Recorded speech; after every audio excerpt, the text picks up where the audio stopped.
கடந்த ஜூலை 19ஆம் திகதியன்று உலகளாவிய தகவல் தொழில்நுட்ப செயல் இழப்பால் நாட்டில் மொத்தம் 5 அரசு நிறுவனங்கள் மற்றும் 9 தனியார் நிறுவனங்களும் பாதிக்கப்பட்டுள்ளன என்று இலக்கவியல் அமைச்சர் கோபிந்த் சிங் டியோ தெரிவித்திருக்கிறார். போக்குவரத்து அமைச்சு, கல்வி அமைச்சு, ஊரக மற்றும் பிராந்திய மேம்பாட்டு அமைச்சு, தேசிய சுகாதார நிறுவனம் மற்றும் கெடா ஜகாட் வாரியம் ஆகியவை அந்த அரசு நிறுவனங்களாகும். இதனிடையே விமான போக்குவரத்து, வங்கி மற்றும் சுகாதாரத்துறைகள் ஆகியவை பாதிக்கப்பட்ட 9 தனியார் நிறுவனங்களாகும் என அவர் குறிப்பிட்டார். Insiden ini telah pun menyebabkan beberapa organisasi di Malaysia termasuk 5 agensi kerajaan yang terkesan. Di antara agensi-agensi yang terlibat adalah pertamanya Kementerian Pengangkutan, keduanya Kementerian Pendidikan Malaysia, ketiganya Kementerian Kemajuan Desa dan juga Wilayah, keempat Institut Kesihatan Negara, yang kelima Lembaga Zakat Negeri Kedah.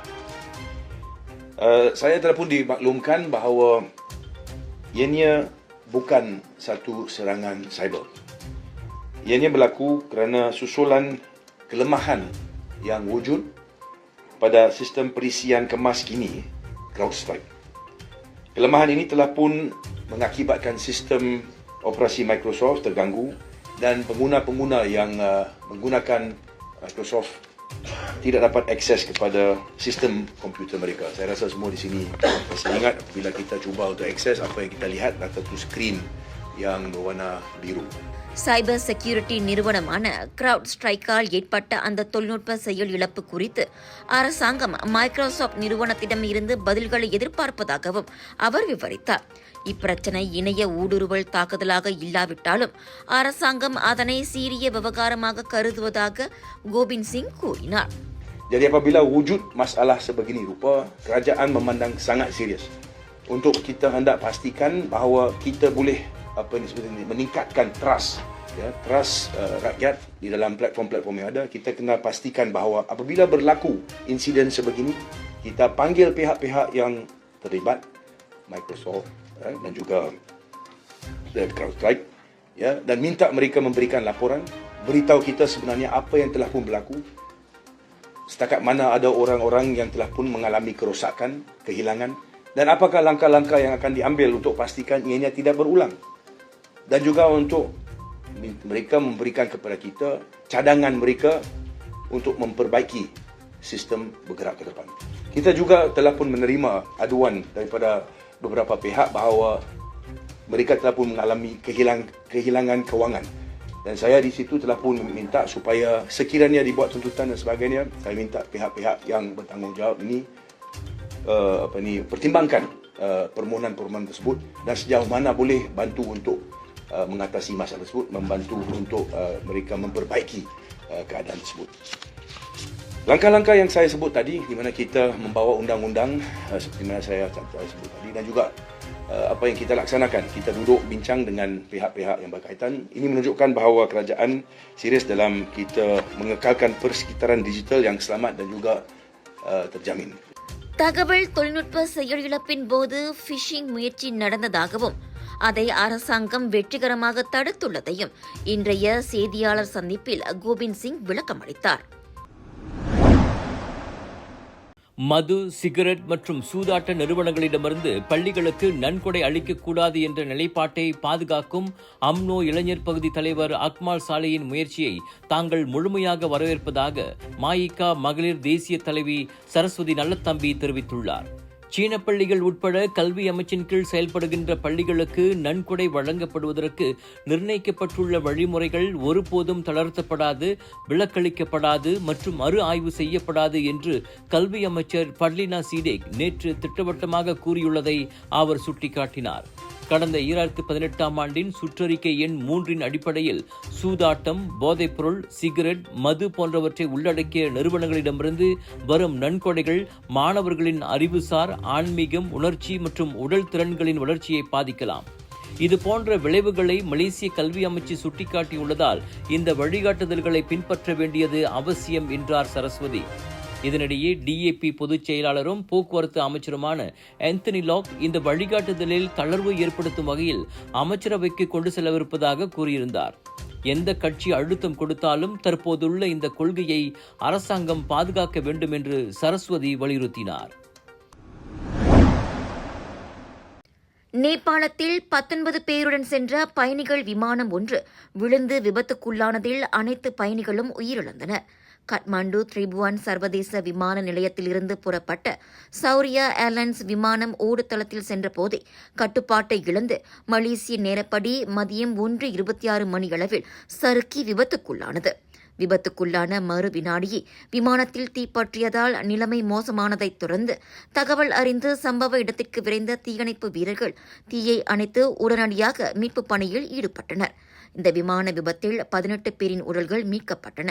அதேவேளை காயங்களுடன் அந்த விமானத்தின் விமானி மீட்கப்பட்டு மருத்துவமனையில் சிகிச்சை வழங்கப்பட்டு வருகிறார். விமான விபத்தில் உயிரிழந்த அனைவரும் சௌரியா ஏர்லைன்ஸ் ஊழியர்கள் என தகவல்கள் தெரிவிக்கின்றன. இந்த விமான விபத்து தொடர்பான காணொளிகளும் புகைப்படங்களும் தற்போது இணையத்தில் வைரலாகி வருகிறது. முன்னதாக ஜனவரி 2023 மத்திய நகரமான பொக்காரா அருகே எட்டி ஏர்லைன்ஸ் விமானம் விபத்துக்குள்ளானது. அந்த சம்பவத்தில் பயணிகள் மற்றும் பணியாளர்கள் உட்பட விமானத்தில் இருந்த 72 பேரும் உயிரிழந்தது குறிப்பிடத்தக்கது. ஜோஹர் பாரு டத்தோ ஒன்னில் பராமரிப்பாளரிடம் விடப்பட்ட பிறந்து 2 மாதங்களே ஆன பெண் குழந்தை ஒன்று கால் தொடை எலும்பு முறிவுக்கு இலக்காகியுள்ளது. அச்சம்பவத்தை கடந்த ஞாயிற்றுக்கிழமை அதிகாலை மணி 3 வாக்கில் அக்குழந்தைக்கு டைப்பரை மாற்றும் போதுதான் அந்த தந்தை கவனித்துள்ளார். இம்மாதம் 15ஆம் தேதி பராமரிப்பாளரிடம் விடப்பட்ட அந்த குழந்தை ஜூலை 20ஆம் தேதி வீட்டிற்கு அழைத்துச் செல்லப்பட்டதாக ஃபியோனா மே என்னும் சமூக ஊடக பதிவில் குறிப்பிடப்பட்டுள்ளது. உடனடியாக அருகிலுள்ள கிளினிக்கு கொண்டு செல்லப்பட்ட அக்குழந்தை பின்னர் அரசாங்க மருத்துவமனைக்கு மாற்றப்பட்டது. குழந்தையின் தந்தை பராமரிப்பாளரை தொடர்பு கொண்டு கேட்டபோது அவர் ஒன்றும் நடக்கவில்லை என கூறியுள்ளார்.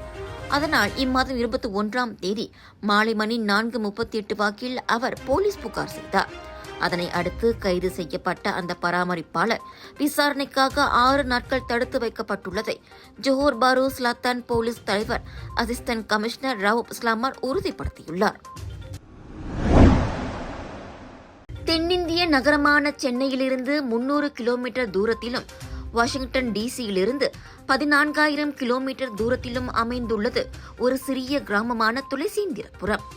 அமெரிக்க அதிபர் தேர்தலில் களமிறங்கி இருக்கும் கமலா ஹாரிஸின் தாய்வழி தாத்தா பாட்டியின் பூர்வீக கிராமம் அதுவாகும்.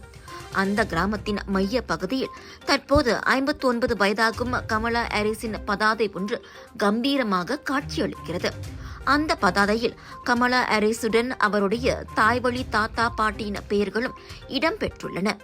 அதிபர் தேர்தலில் கமலா ஹாரிஸ் வெற்றி பெற வேண்டி சிறப்பு வழிபாடுகளும் நடத்தப்படுகின்றன. இதற்கு முன் அமெரிக்காவின் துணை அதிபராக கமலா ஹாரிஸ் பதவியேற்ற போதும் துளசீந்திரபுரம் விழா கோலம் பூண்டதாக கூறப்படுகிறது. ஒரு காலத்தில் இந்தியர்கள் வெளிநாட்டவர்களால் ஆளப்பட்டார்கள். ஆனால் இன்று உலகின் சக்தி வாய்ந்த நாட்டின் அதிபராகும் அளவுக்கு அவர் உயர்ந்துள்ளார். அது அவ்வளவு எளிதல்ல என துளசீந்திரபுரம் மக்கள் பெருமையுடன் கூறுகின்றனர். கமலா ஹாரிஸ் தமிழ்நாட்டைச் சேர்ந்த மார்பக புற்றுநோய் ஆராய்ச்சியாளரான ஷாமலா கோபாலனின் மகள் ஆவார். என் அம்மா 19 வயதில் இந்தியாவிலிருந்து தனியாக அமெரிக்காவிற்கு வந்தார். அவர் ஒரு விஞ்ஞானி, சிவில் உரிமை ஆர்வலர், தனது 2 மகள்களுக்கு பெருமை சேர்த்தவர் என கடந்த ஆண்டு தமது சமூக ஊடக பதிவு வாயிலாக கமலா ஹாரிஸ் கூறியிருந்தார். தாய் இறந்தவுடன் அவரது அஸ்தியை இந்து முறைப்படி கடலில் கரைக்க கமலா ஹாரிஸ் தனது சகோதரி மாயாவுடன் ஒருமுறை சென்னைக்கு வருகை புரிந்ததாக கூறப்படுகிறது.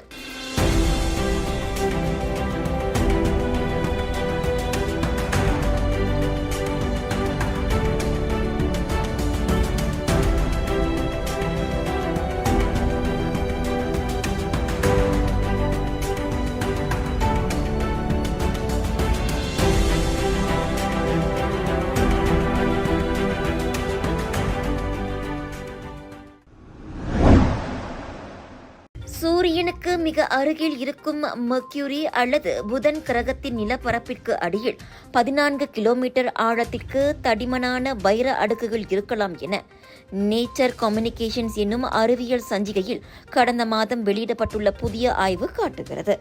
சீனா மற்றும் பெல்ஜிய விஞ்ஞானிகள் மேற்கொண்ட ஆய்வில் அது தெரிய வந்திருக்கிறது. அதிக அழுத்தம் மற்றும் சூரிய வெப்பத்தின் காரணமாக புதன் கிரகத்தில் இருக்கும் கார்பன், சிலிக்கா மற்றும் இரும்பு கலவை வைரங்களாக உருமாறி இருக்கலாம் என அவர்கள் நம்புகின்றனர். அந்த வைரத்தை பூமிக்கு கொண்டு வந்தால் மனிதர்கள் அனைவருமே செல்வந்தர்கள் ஆகிவிடலாம். அவ்வளவு வைரம் புதன் கிரகத்தில் கொட்டி கிடக்கிறது. எனினும் அந்த வைரங்களை எடுப்பது சாத்தியமில்லை. புதன் கிரகத்தின் அதீத வெப்பநிலை காரணமாகவும் நிலப்பரப்பிலிருந்து நூற்றுக்கணக்கான மைல்களுக்கு கீழே அந்த வைர அடுக்குகள் அமைந்திருப்பதாலும் அதனை வெட்டி எடுப்பது அவ்வளவு எளிதல்ல என விஞ்ஞானிகள் கருதுகின்றனர்.